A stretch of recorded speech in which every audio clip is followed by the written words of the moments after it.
In the high-stakes world of boxing, certain matchups define a division, and the showdown between Jaron Ennis and Eimantas Stanionis is for certain one of them.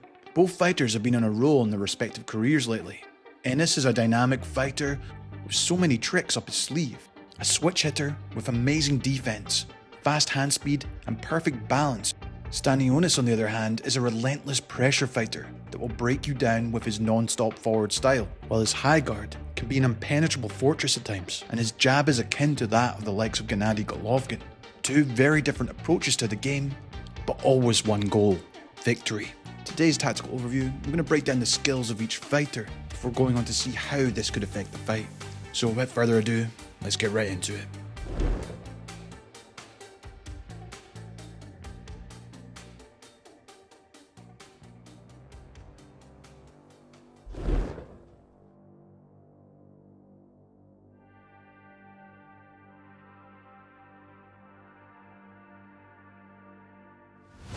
One thing about Jaron is his very versatile set of offense.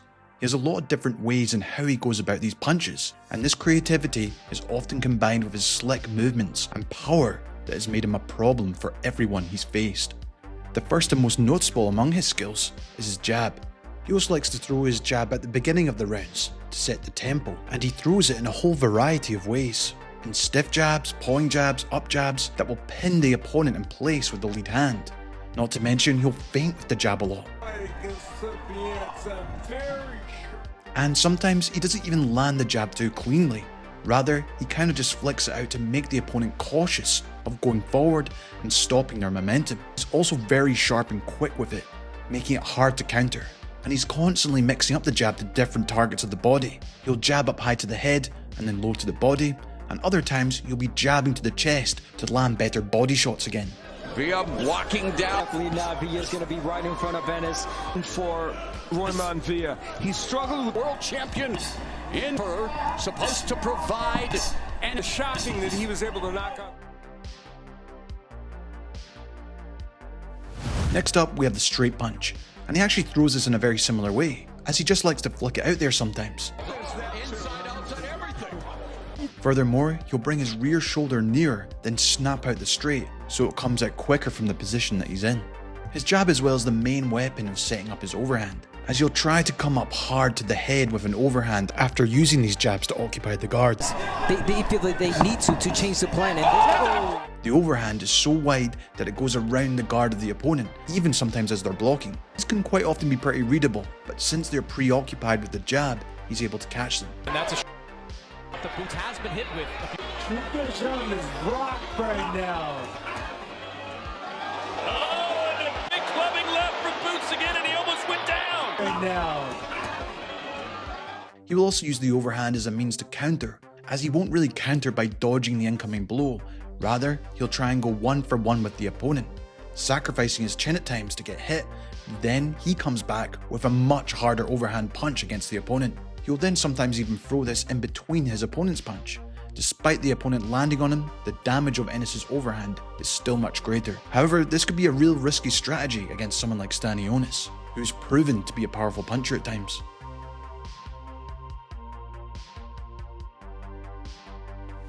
What makes Ennis especially hard to read is that he can fight in completely different stances. He's not exactly a switch hitter, rather he will have huge portions of the round where he'll fight in a different stance, and he can switch back and forth between them. Funny thing, he doesn't look very different from either way. Most guys, you see a subtle difference when they switch up. For Boots, it's seamless. When Ennis switches to southpaw, there's a noticeable shift in how he defends, especially with his use of the Philly shell. Which is maybe considered uncommon is that you'll use the shell even when facing orthodox opponents, which is typically more difficult to do. But in this stance, he relies heavily on his rear hand to deal with the opponent's power shots, instead of rolling with the rear hand straights like a traditional Philly shell shoulder roll. Instead, he'll look to roll against the lead hand attacks, and uses the rear glove to block the opponent's right hand or hooks. To make this work, Ennis slightly squares up his stance, giving that rear hand more coverage across his face and body. It's a smart adjustment, allowing him to absorb and deflect shots with subtle movements, while also keeping his counterpunch options ready. And this could very well work against Stanionis in terms of rushing in, as it could provide counterpunch opportunities. When it comes to the orthodox stance though, he utilizes this type of guard where he keeps one hand up to block certain parts of his face. This is probably so he can maintain a better view of what's going on in his peripheral vision, and it allows him to anticipate what's coming next, as well as helping him stay in balance. And this is especially helpful against aggressive fighters who let their hands go, giving him that defensive awareness. Ennis, of course, is a very dangerous counterpuncher, and I suspect he'll be trying to set up these traps against Stanionis as well. And he'll start to throw these counters when the opponent's trying to get momentum against him, such as slipping before coming back with a straight punch. Nice flurry for Boots, and he caught him with a left there. Nice flurry for Boots. Or even keeping his hands low to catch the opponent with a pull counter. Favourite counter though is most likely that uppercut.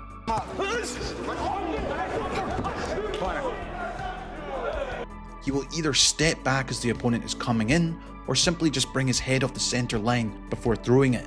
This tends to be effective against opponents with a shorter reach, since they oftentimes lunge in so far while even bringing their heads down, which directly favours Ennis' uppercut. Knocked him back, and just when you thought he was... Good body shot. Showing you that the footwork he showed in the first fight. Other times he'll use the uppercut in a more offensive manner to split through in between the high guard with it.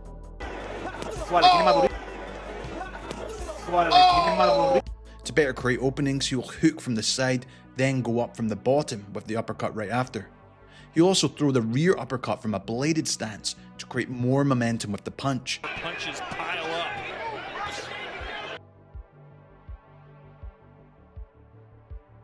And while all these skills I mentioned so far make Jaron seem like he's always constantly fighting on the back foot, in reality, he's actually most dangerous when he sticks in the inside and throws hard, and he'll typically show this side once he gets into the fight. Even against a shorter opponent, he won't let them push him around, and is willing to stay in the pocket and keep fighting.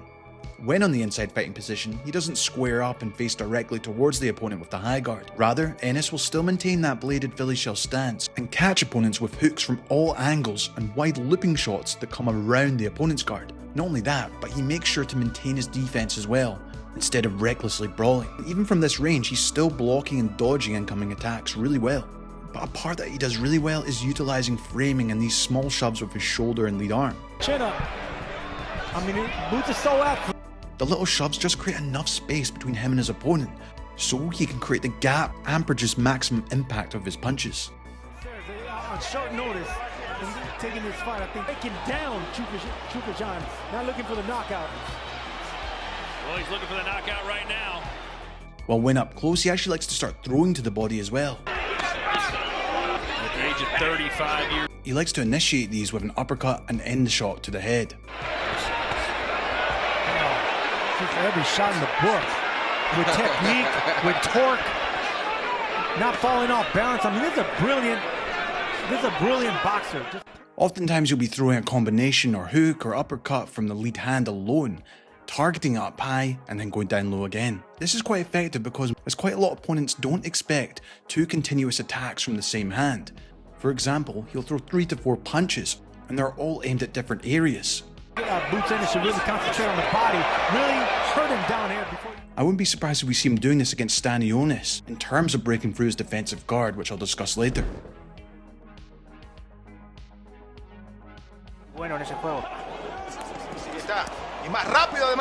While if he starts to notice that you're keeping a very tight high guard, these very quick touching type punches help to open them up.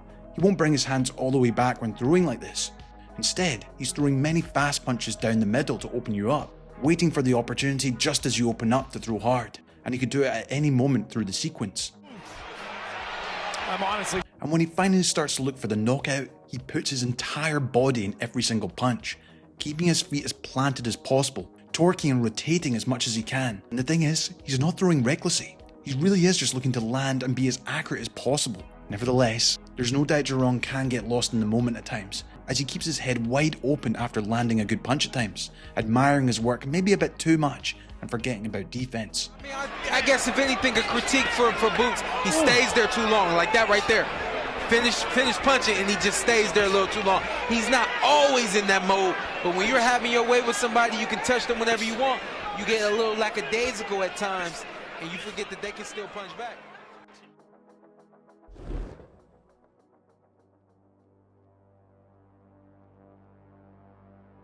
Now let's look at Stanionis' skill set. And he has a pretty different approach to the fight game to Boots, focusing more on the basics and fundamentals, combined with non-stop pressure to get the job done, rather than a huge arsenal of tricks. But let's get right into it. The welterweight average for jabs is 23 jabs per round. Stanionis throws 30 per round. He lands 11 per round. So he's in the top 5 in the CompuBox ratings for jabs at welterweight. And in that top 5, Ike Corte, Pernell Whitaker. Just like with Boots, he emphasizes with a heavy jab, but he has a different method of utilizing it. I'd actually say he uses it to cause direct damage on his opponents, whereas Boots is more to keep them at bay and on their toes. And I have to admit, his jab is akin to that of Triple G. Stanionis throws a very stiff, powerful jab and steps in with it, as he throws it quick and straight down the middle but hard. Despite being the smaller man in almost all of his fights, he's still the one constantly out-jabbing his opponents. It even stuns opponents at times. Really well. And let's not forget that fundamental stick, Joe. The jab, it's like a lightning bolt here. Precise, a lot of speed, and well, jab backing Maestro up. The uppercut, the body shot. Again, when he lets his punches go, I mean, it's just so powerful in that jab. Straight jab, splitting the guard, but on the inside. And he can use it to break through their guards, while he's also good at landing his jab in between his competitors' own combinations. And this halts them in their track, forcing them to reset, something Boots will need to watch out for. Beautiful uppercut, the jab again. His jab has a less varied approach compared to Boots, but Stanionis will throw it in the same way and from the same angle, but the accuracy in which his jab lands makes up for it, as it is very consistent in creating the damage against his opponents. What also makes his jab particularly effective is how he will make his opponents overextend to reach him. Opponents will try to go forward and get to him with something of their own, only to miss and be caught out with a jab themselves.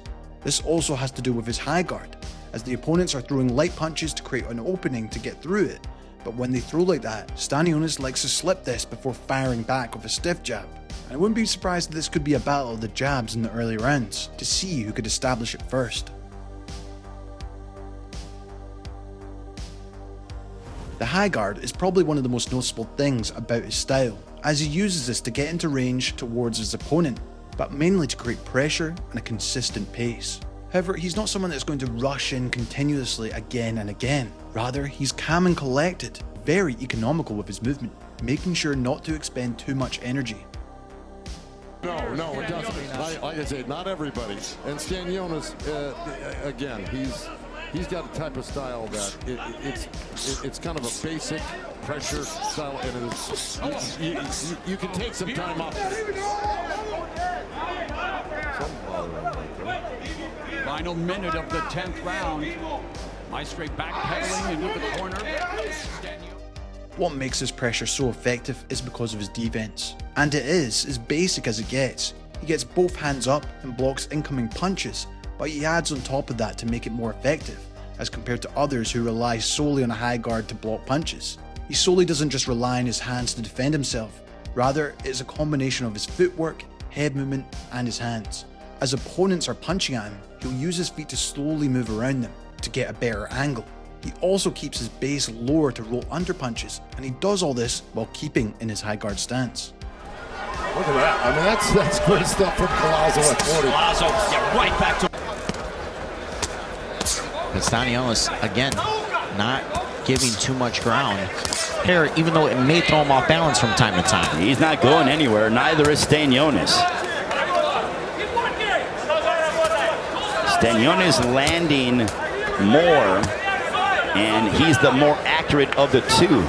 Yeah, as you see, he's blocking a lot of these shots right now from Butayev. He also utilizes this rolling movement to create openings for his straight. Stanionis will typically duck down low to dodge the opponent's punch and then come in with a straight. Even if the opponent hasn't fired anything, he still brings himself into this crouch position. This is to make the opponent think he's going to aim for the body or just look down. In reality, he's looking to throw the straight to the head. There's no telegraph at all when it comes to the straight. He just throws it right down the middle. Consistent and strong. I mean, it's a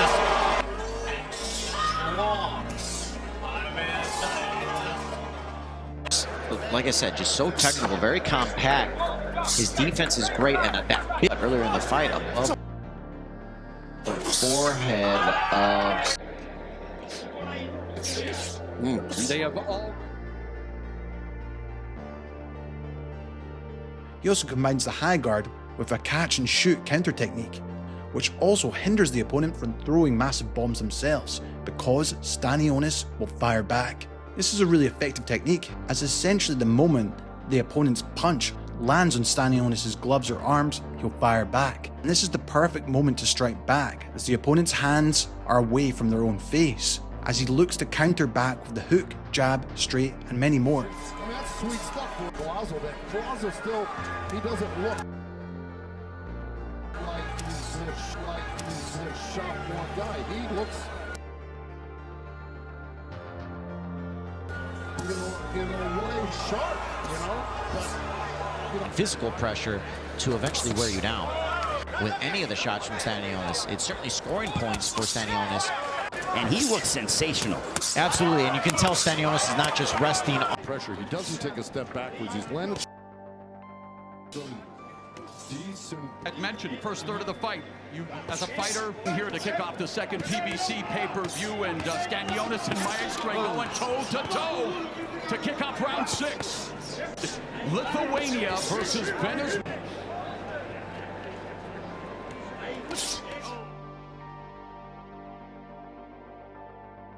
When on the inside, you'll often catch him throwing these small touch-type punches, and these help open up the opponent as he looks to throw hard while he's doing this, whether that be in the middle or the first punch. It's kinda similar to Boots in that way. The difference is that Eimantas keeps himself very square and towards his opponent, and he's typically more reserved when it comes to this, whereas Boots will often explode with those huge amounts of punching. And I expect to see these two going at the trenches using these similar techniques. At times, Stanionis will even be punching the arms themselves to move their hands and create that opening.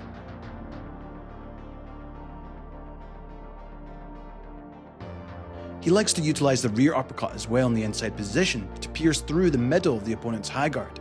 He will often first set it up in a wide rear hook, then come again from the bottom with the uppercut. To slow his momentum. Yeah, he's trying to slow his momentum, definitely. Yeah, definitely Maestro. To further add to this, Stanionis will throw a hook to the liver right after the uppercut. This is particularly effective since the uppercut brings the guard up, creating an opening for the hook to land. Left hook, and he is undefeated. Chopping right hand by Stanionis, and man, they are just going. Stanionis' pressure is so taxing that it eventually reaches a point where both guys are fighting head to head with each other. But this is also exactly where he wants you. One of his favourite things to do when he's on the inside position is the rear looping hook. He'll often angle himself to sit to the side a bit, especially if the opponent is a southpaw to land this punch. The punch is so wide as well that it goes around the guard of the opponent. He's frequently able to catch opponents with this in between their own punches as well. 20 knockouts, you know, he's only been willing to stand here in the center of the ring, and if you smashing through that left cheek of Butai. I could be wrong though. Neither man taking a step backwards at the moment. Sense of urgency that would lend us to believe with a smile. The welterweight division, a lot of them, the reason I bring it up is because Stanionis is landing 13 jabs per round. That is more than double the welterweight average. Beautiful body shots range right there for sure. It looked like he got buzzed, and then he came back with a great 5-punch combination, right? One of his better. Once he really starts breaking down the opponent and the momentum is really on side, he starts resorting to these continuous hook combos. Unlike Jaron, who likes to put his whole body into the punches, Stanionis will just throw these short hooks instead, but at a higher volume. Butayev. Short left hook from Stanionis that was able to get on the inside, and again, Stanionis He is aggressive, but it is aggression behind fundamentals. Left hook connecting for Stanionis, but back comes Butayev, but there's a right hand that fight backwards. He is on the ropes, and Stanionis, and it's been starting from the get-go. There was no feeling out round, and there doesn't neglect the body. And Maestre, he's also really.